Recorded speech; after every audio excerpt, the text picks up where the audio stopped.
Bien, esto forma parte de la clase previa que vimos los servidores. En el caso de esta página, ihosting.com.be, es un proveedor de servicio que no es 100% venezolano, o sea, reside en los Estados Unidos, pero nos permite a nosotros cancelar en moneda venezolana y nos da esta extensión como filial de ellos, en la cual nosotros podemos utilizar sus servicios y, lo más importante, cancelar en moneda venezolana. Entonces, a la hora de contratar un servicio de hosting y de dominio, es una de las alternativas más viables para nosotros. Hay otras alternativas como Bluehost, está en este caso GoDaddy, Hostinger. Hostinger tiene la particularidad que para acá, para Venezuela, está bloqueado y en caso de que quieran utilizarlo, tendrían que activar un VPN y ahí sí poder conectarse a este servidor. Está HostGator también, web empresa, muy complicado, pero de igual forma ofrece unos servicios muy buenos. Vamos a ver si Bluehost abre. Bluehost también ofrecen planes dependiendo de lo que ustedes vayan a hacer, si es una sola página, si es multipáginas, entre otras cosas. En el particular de nosotros, vamos a ingresar un momento para mostrarle internamente cómo es. Una vez que ustedes contratan los servicios de un hosting y de N cantidad de dominios, ellos, al darle clic a servicios, vas a poder ingresar al cPanel que les comenté. Ese cPanel nos va a permitir a nosotros administrar todos los servicios que se ofrecen. Correos electrónicos, respaldos, configuración. Vamos a ir cerrando estas otras, mientras que no abre, las puede usar. Puedo crear aquí cuentas de correos electrónicas asociadas al dominio que nosotros queramos. Podemos redireccionar esos correos, podemos administrar los archivos manualmente. Tenemos aquí la sección de base de datos con la que estamos trabajando ahora. Tenemos la sección de WordPress. Si queremos autoadministrar secciones, pues lo tenemos acá. Podemos administrar dominios, usuarios, los certificados de seguridad SSL con el Let's Encrypt, que es muy bueno. Y aparte nos ofrece el Softaculous, que nos permite hacer la instalación de otras plataformas como PrestaShop, como Joomla, como N cantidad, Moodle, entre otras. Tiene otras alternativas, pero eso poco a poco uno las va descubriendo. Dependiendo el plan que ustedes soliciten, él les va a ofrecer a ustedes cierta cantidad de ignodes, que eso se lo explicaré a más detalles en clase, cierta cantidad de dominios adicionales. En el particular de son un dominio principal y 9 adicionales.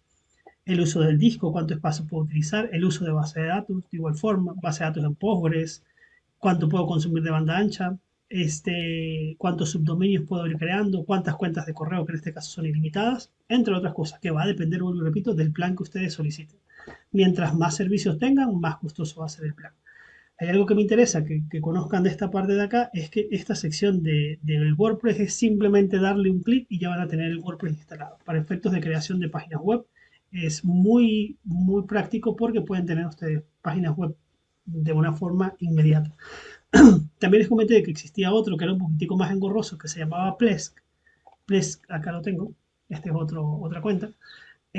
Plex es más complicado porque no es tan intuitivo, no tiene un panel directo para administrarlo, sino que aquí están las opciones, entonces a veces puede ser un poquito complicado. No es tan práctico como un cPanel normal. Por eso es que la mayoría de las empresas han adoptado los cPanel como su forma de ofrecer los servicios. Plex sí ha ido quedando un poco de lado por lo engorroso, pero de igual forma es bueno que vayan conociendo cada una de esas plataformas.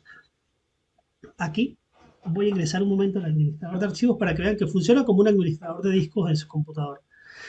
Cada vez que van agregando un nuevo proyecto, se les va creando una subcarpeta, por así decirlo, y ahí dentro de esa carpeta van a encontrar ustedes cierta cantidad de archivos que van a componer a ese sitio web. Entonces, por ejemplo, si yo creo un subdominio llamado, por ejemplo, clase, aquí están todos los archivos que forman las clases, que en el caso de ustedes fue donde les subí las actividades.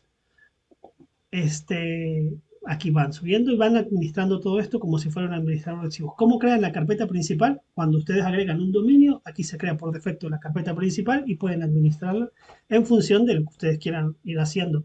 Siempre va a haber una carpeta principal, hay varias subcarpetas en función de lo que se haga, pero siempre va a haber una carpeta principal que en este caso se llama public HTML. En ese public HTML va a estar el dominio principal asociado.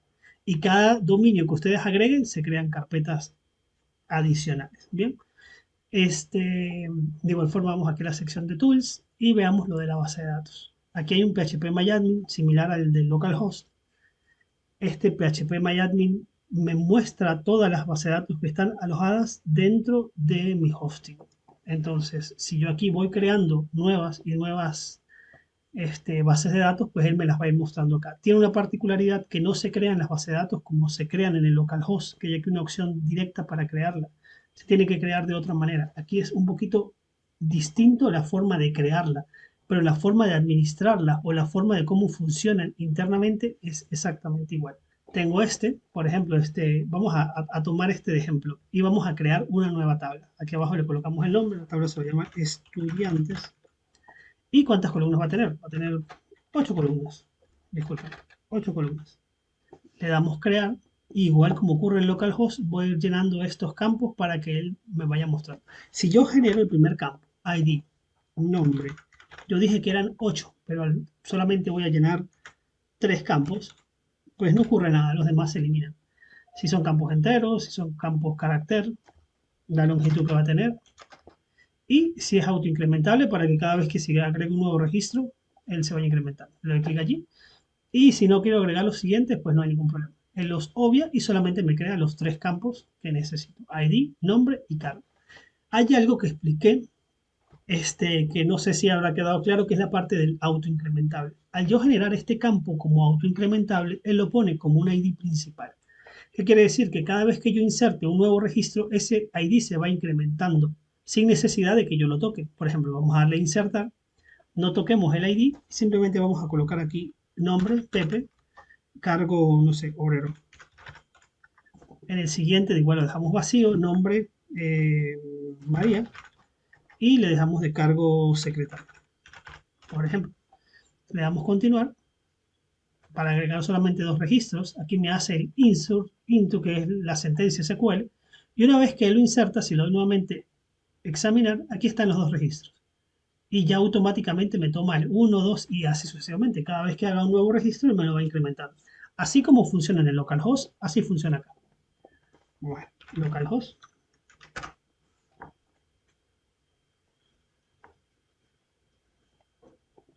Les voy a explicar muy por encima cómo crear una base de datos acá, pero de igual forma no nos aplica ahorita mucho porque realmente vamos a trabajar en local. Vamos a crear una base de datos primero aquí y luego vemos en la otra. Entonces, para crear una base de datos en un cPanel se da administrar base de datos. Es importante crear un usuario, ¿sí? Y crear una base de datos. Entonces, por ejemplo, vamos a crear una base de datos que se llame clase. Creamos la base de datos. Creo que ya tenía una base de datos creada clase. Vamos a llamarla, no sé, programación. Esa es mi base de datos. Regresamos. Pero aparte tengo que crear un usuario que se va a encargar de administrar esa base de datos. Entonces bajo y aquí está la sección de usuarios. El usuario se va a llamar, no sé, Pepe. No sé por qué Pepe. Podemos colocar una contraseña o elegir alguna de las contraseñas con el generador. Esto, si lo van a generar de esta manera, es recomendable que lo anoten en alguna parte. Colocamos la contraseña, la repetimos y creamos el usuario. Entonces aquí tenemos 2 elementos creados de manera por separado. Por una parte creamos la base de datos, por otra parte creamos el usuario. Y ahora lo que vamos a hacer es unir ambos. Es decir, voy a decirle, mira, vas a utilizar el usuario que se llamaba Pepe y la base de datos que se llamaba programación. Entonces ahora, Pepe es el encargado de administrar esta base de datos solamente. Y una vez que nosotros hayamos añadido esto, nos va a pedir cuáles son los privilegios que vamos a darle a esa base de datos, que si vamos a poder eliminar, que si vamos a poder modificar, que si vamos a poder seleccionar, todos los elementos. Los marcamos todos y le damos a hacer cambios. Una vez que lo tengamos, regresamos, vamos a ver, volver. Y ahora sí voy a poder administrar esa base de datos, porque ya está creada. Si aquí yo actualizo esta, me va a aparecer la nueva base de datos que se llama programación. Y ahí pues voy creando tabla tras tabla en función de lo que yo necesite. Entonces, en un cPanel, ojo, repito y espero que esto quede claro, esto es solamente para los cPanel. En el caso del trabajo en local funciona distinto, no tengo que crear el usuario, no tengo que crear nada de eso. Eso simplemente es en un cPanel o en Ples también funciona de la misma manera. Ahora, vamos a la parte local. Quería que vieran esto que es para que quedara claro lo de la clase.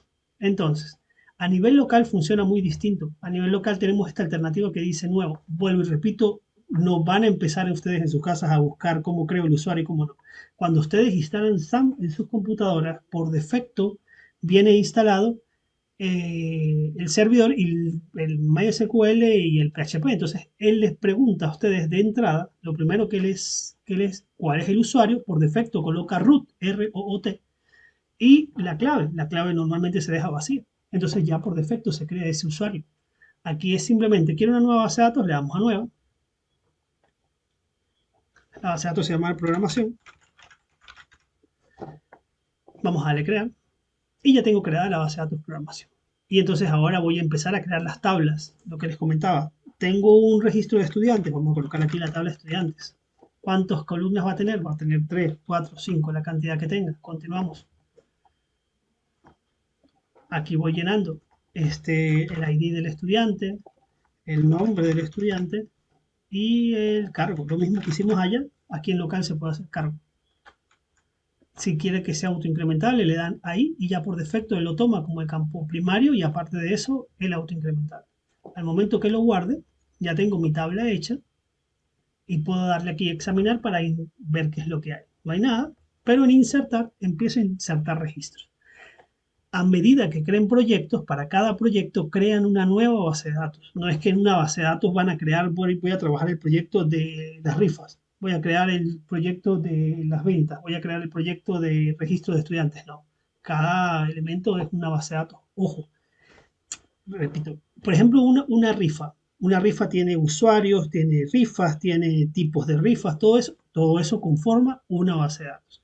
Ahora voy a hacer un nuevo proyecto que es para administrar las entradas del personal de la empresa. Creo una nueva base de datos y en esa nueva base de datos creo la tabla del personal, de entradas y salidas, de usuarios, de los cargos de los empleados, del horario de los empleados. Es decir, cada, cada sistema que hagan va a tener una base de datos por separado.